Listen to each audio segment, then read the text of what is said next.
Bonjour, mes chers compatriotes. Nous sommes le 26 décembre 2021. Nous sommes presque à la fin de l'année. Examinons la voix de Kivu, la voix de Savoie, toujours au service du peuple. Toye potoye bisabino sangu oyo leka sikoyo na kati ya au plateau du territoire de Fizi, Uvira et Mwenga. Rwandais bakabolani donc basali Kalemera na makanika Kalemera za Ugandais boyebi bien que tobisaka bino na bamisa biso Kalemera, il y a des groupes ugandais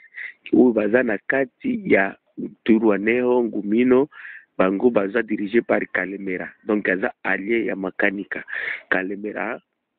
Donc iza 4 leaders na kati ya groupe terroriste oyo Ngumino Turwaneho bazali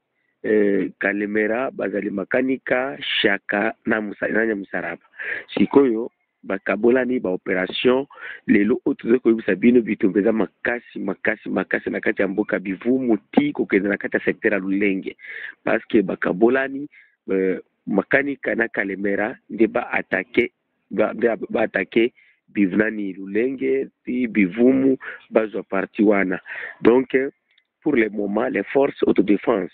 oyo bazo kobenga FPDC ya ilamtetezi na force ya bino zishambuke baza ensemble, donc tout bana mboka bazo bunda na groupe yango ya Barwandais oyo bazo kobenga Ngumino Turwaneho oyo baza Barwandais na Baugandais, donc Kalemera na makanika. Pour le moment bitumba eza ebele kutu toyoki ke na basi na nini, donc tout baza en débandade, mais les jeunes sont en train de tout faire pour que ba défendre Mboka, pour que ba massacre et ça la maté, parce que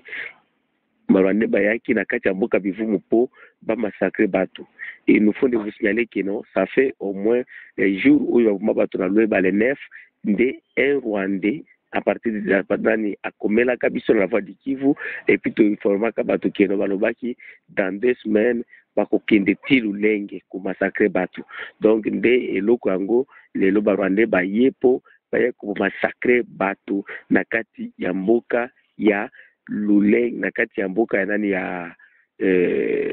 na kati ya mboka ya nani ya na kati ya territoire de Fizi, toujours dans le secteur de Lulenge. Et c'est pourquoi bana mboka comme bazatozaki déjà informé jour wana boyebi que depuis Rwandais yango komela biso la voix du Kivu tokokende ko massacrer bato kuna bino boye na boye tolobaka te non Rwandais basalaka soki balobi batikaka te. Donc awa il faut tout sécuriser population na biso yango.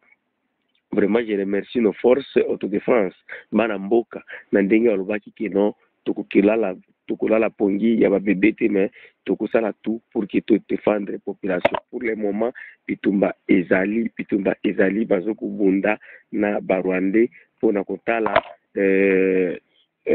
comment bakoki kudongisa bango sima. Et puis Rwandais yango a communiqué biso de image numéro na ezali +1 720 692 53 15. Donc eloko alobaka ke bakokende ko massacrer bato na Lulenge lelo ekokami, mais avec l'aide du Seigneur je pense que bakosala eloko te po bakozonga bango sima. Pana bango ezande nini, pana bango ezali makanika na Kalemera batake Lulenge ti Bivumu au plateau boye oyo ya côté ya Fizi na moyen plateau Shaka na Musaraba ne bakwatake na semaine oyo na mboka ya Masango, parce que soki boyokaki apove na ONG apove eza ONG locale na kati ya plaine de la Ruzizi baalertaki ke non bamonaki bato bamataki bazalaki bien armés, ils étaient plus de 300 personnes babande kuta kote ya frontière ya Congo na Burundi, mais il parlait Kinyarwanda. Eza bato oyo baza dirigé par Nyamusaraba na un certain Shaka. Tous ces deux sont des Tutsis, donc dès lelo bazoko bazad bamati bauti na Rwanda bakoti na kati ya Congo bamati na kati ya au plateau. Et puis il y a même il y a l'un de ces gens qui a été capturé dans cette semaine à Kiliba par les forces loyalistes et les Balaronde, donc les Bazalendo, les garçons vigiles. Tant que a confirmé que non, oui, il est il est membre du Redi Tabara soutenu par les Rwandais. Oui, bien que non, à chaque fois, tant qu'il y a la télévision, que nous voyons, oh, les Maïmaï sont avec les Redi Tabara et les autres, il y a un preuve et zali farisi et bien ça c'est quoi preuve parce que preuve zana kata maboka farisi tangu bagijana bakangaki moto yango bajana lubaki noto kubumayete tikato kende kubimisa preuve parce que à chaque fois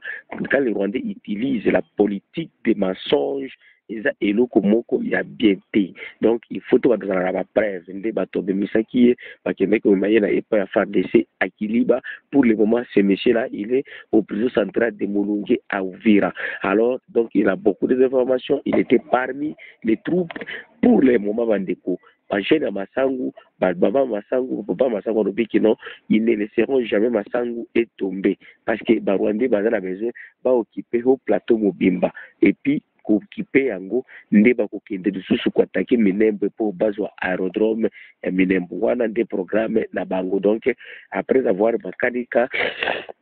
na Kalemera kozwa Lulenge Bivumu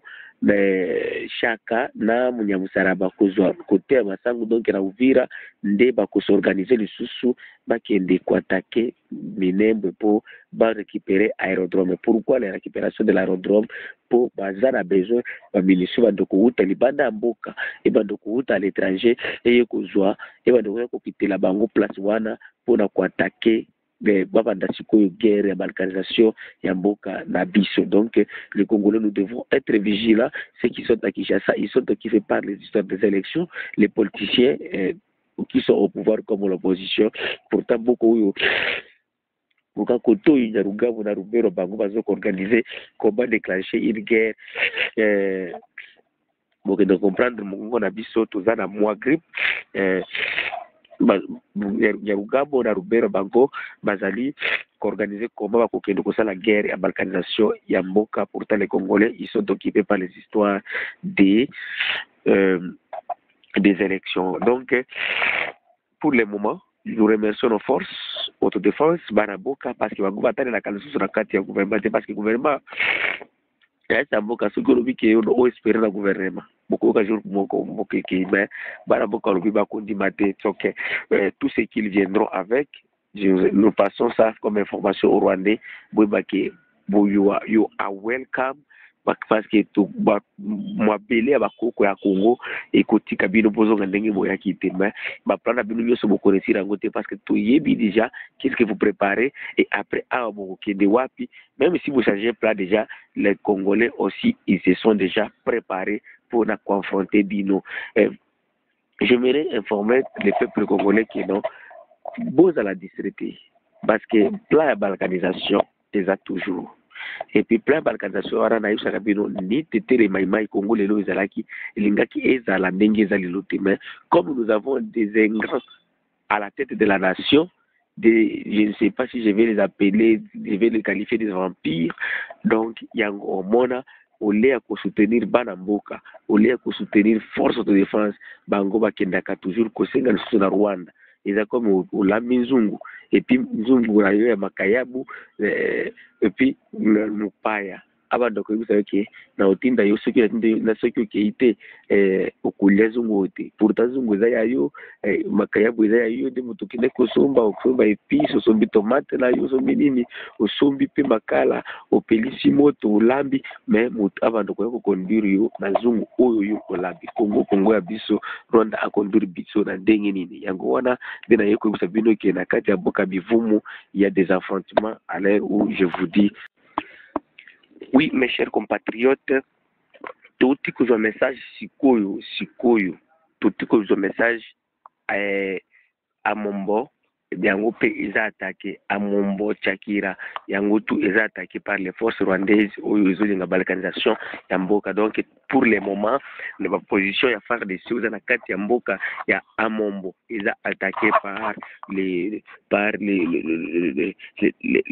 la coalition Rwando-Burundi-Ougandais pour na kotala comment donc, et c'est pourquoi je vous dis toujours que non, les ennemis, et ils préparent la guerre de la balkanisation, les Congolais, et ils se préparent aux élections fantômes oyo ekokende kopesa biso atelo kata moko te kwa butira eloko te. Mais mboka je dis merci na sengi ba jeune ya bakote ya Mombo côté bakote Engetu côté wana bon se préparer parce que Rwanda va la soki bakoki soki pas essayer kimba yaka ko massacrer population. Mais population vous êtes toujours vigilant, personne a toujours vigilant. Mais message to utiko za sikoyo za keno mboka ya Mombo baza bitumba na bitumba sikoyo. Donc ils ont toujours la guerre, les affrontements à Mombo et Shakira et Zanakati Bazoko Bunda. Mais avec l'aide du Seigneur, je sais que non, ils ne feront absolument rien parce que nous sommes bien informés et nous savons que non, avec Dieu et avec la force que notre Dieu nous a donnée, Bakokende Musikate, ils ont la voix de qui vous la voix de sans voix, toujours au service du peuple. Mission na biso landa yango et puis tokokende kopesa bino ba détail ebele bitumbango na kata ya mission ezo ya iza numéro na biso plus 143 85 880 8330 na lozongeli plus 143 85 88 plus 143 85 880 8330 okoki komela biso, okoki kobenga biso direct na WhatsApp wana okozwa biso tokosolola. Mais toza nanu kolandela konini ekoleka na kati ya au plateau na yebisi biki na biso bino ke non Kalimera na Munyamusaraba nde bazoko attaquer côté oyo na ya sud, mais côté nord ekozala attaqué par Shaka na Munyamusaraba. Après wana soki ba réussir nde bakoya na kati ya mboka ya Minembwe. Les opérations continuent. Nous disons bonne chance aux généraux qui sont sur terrain. Bonne mboka. Le général Brantetezi et toute son équipe ndenge musala bazoko sala sikoyo to sengi nzambe alola apesa bango makasi azala na bango pour pas protéger toujours population civile oyo bana mboka. Vraiment nzambe na biso, nzambe ya Kongo, nzambe bakoko na ya Kongo boye bozo mona bango ndenge oyedaka bango ndenge bakendaka ndenge bazongaka sala po ba réussir bitumba oya lelo oyebi keno. C'est comme si bazobuna na gouvernement parce que Rwanda nde ezo financer ba matisa ki biloko. Donc bana mboka avec sans soutien sans eloko nzambe kaka ya bango ya lola eza comme Josué ndenge asengaka nzambe telemisa moi na beta ba enemi oyo biso pe tolobi nzambe telemisa moi pesa biso force to beta ba enemi oyo ya Congo osala Congo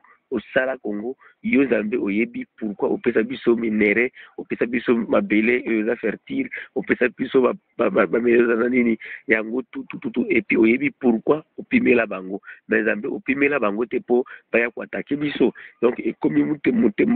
motema satana oyo kuza na kati ya Rwanda na Uganda na Burundi po banda ko attaquer biso ba Congolais po na biloko oyo nzambe opesa biso na ndenge opesa biso biloko yango pesa biso toujours force po na kobunza na batu wana o nzambe ya lola kada papa ngulu na ngulu sangane totendele balo abecha daza na kati ya biso.